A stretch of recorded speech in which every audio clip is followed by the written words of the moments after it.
Hello and how are you? It's Linda here on the Highly Sensitive YouTube channel, and the website will be below if you're interested in finding out more about what we do at Neutralizing with Love. But today I wanted to talk to you about your Facebook feed. I know, and it can be highly sensitive, but I've had a few friends who have said, oh, they get all sorts of junk in their Facebook feed and this and that, and how the algorithms are affecting them. And I haven't had that kind of problem, so I wanted to share with you what I've done. It's very simple, and here we go. Here is how to personalize your Facebook feed. Personalizing your Facebook feed is something that fine-tunes your world a little bit more. I know that sounds deep and meaningful, but if you use Facebook and you don't have a clear idea of how you want it to represent itself in your world, then you'll get stuff, you'll just get stuff that Facebook feeds you. The biggest thing you could remember about this is that Facebook is a computer. That's what algorithms talk about, what the computer sees. And if you're telling this computer one thing but wanting another, well, that's not going to work. You got to know this. A computer is only as good as the information that it gets inputted. So with that in mind, have a think about what you tell Facebook you want to see, because that's what the algorithms are all about. What do you tell Facebook you want to see?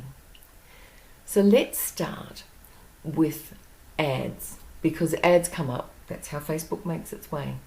Ads come up. Okay, so remembering this is a computer that we're talking about. If an ad comes up and you don't want to see it, it's actually really, really simple to get rid of. All you've got to do is see those buttons in the top right-hand corner. Well, they represent your choices. And I just used to always put, when I started doing this, what I'm telling you about now, I just used to tick the top box. Mark it as irrelevant. Because you think about it, if you let an ad run on your Facebook page for a while, the computer, as clever as it is, will remember and keep sending it to you. But if you show it's irrelevant, then it won't. It'll find another angle to offer you an ad. It's going to offer you an ad anyway, but it will just find another angle. So with ads, that's your choice. Personally, I don't support ads by putting like or anything. If it shows as sponsored, I let it be an ad. If I want to actually go and look at that ad, what I do is I take the website address and I go look at it directly. And that way, it's just my little thing. I prefer them not to know what I'm looking at. Having said that, just about everyone else does when they look at it anyway, so I'm not sure where that gets me, but I feel better. Anyway, but the next place that your feed gets really interpreted by this computer is in your friends' posts, family and friends. Now, I don't know why you have Facebook, but I know I started Facebook for both business contacts and personal contacts and family, because it's fairly open. I don't talk personal stuff on Facebook, and I don't really want to know about bad stuff on Facebook. My interpretation of bad, of course. I don't want to know what's on the news, because I don't watch the news. I send love. I can't change the news. I can't change whatever's happening out there that's already happened. In this present time, all I can do that I can see is send love. That's it. So I do that constantly. Send love. I don't need Facebook to tell me about the tragedies out there. So having gone past that, what do you do? What do you do when a friend consistently puts up political stuff when you don't want to see it? Insists on putting up really sad stuff when you're already doing what you can in your corner of the world. And sometimes it pushes your guilt button and your how can I help button when you know really you can't. So what can you do? One of the things is to not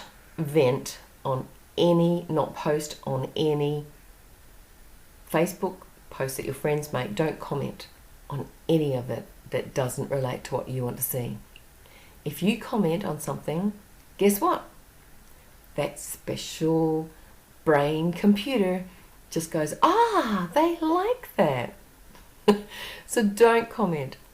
Don't push like on anything that you don't physically like or want to see again. This isn't really a place for standing up on your soapbox. This is a place for you to get what you want inside of Facebook. If you stand on your soapbox and follow things that perhaps don't necessarily relate to you, Facebook won't see it that way. Computers are absolutely straight black and white beings. So they will go, you're interested in this. Remember, we've talked about this already. So you don't have to unfollow friends. You don't have to not see them. But if they're posting and you see something that does not resonate with what you want to see on your feed, don't like it, don't comment on it, don't see it, don't click on it, nothing. Just let it slide. And along the way, those things won't show up. Now, the friend that I talked about a little bit before, she puts up everything. She has a following for everything. Everything from what preppers are doing, what's happening in another country, what earthquakes are happening, everything. And I found that disturbing. On the other hand, I love her. So what am I going to do? On every post where it pulled up a post from another company, so like Huffington Post or a newspaper or something like that, I went to those special top 3 buttons and I pushed see less of this or don't have any of this coming on my feed. You've got those abilities. Use them. Because you know what? The other part about this is this actually runs parallel with your world. What you think about most you get. What you look at most you get. What's most in your life you get. So I'm not going to go on and on about this topic. I just want you to understand that Facebook really does run parallel with your world. So I just made the decision to make Facebook relatable to my world. Make Facebook what I wanted to see. And I wanted to see joy and love. That was it. I want to pull in joy and love so I can expand joy and love. That's what we're about. That's what neutralizing with love's about. So this is what you can do to personalize your Facebook feed. So there you go. There's Linda's view on, as a highly sensitive person, how to personalize your Facebook feed. And it can be fun, and it does allow you to enjoy Facebook for what it offers you, for what you personalize into your life. If you want to find out more and more regularly, and if you'd like to support me in what I do here in Highly Sensitive, please subscribe down below. You know the button to push.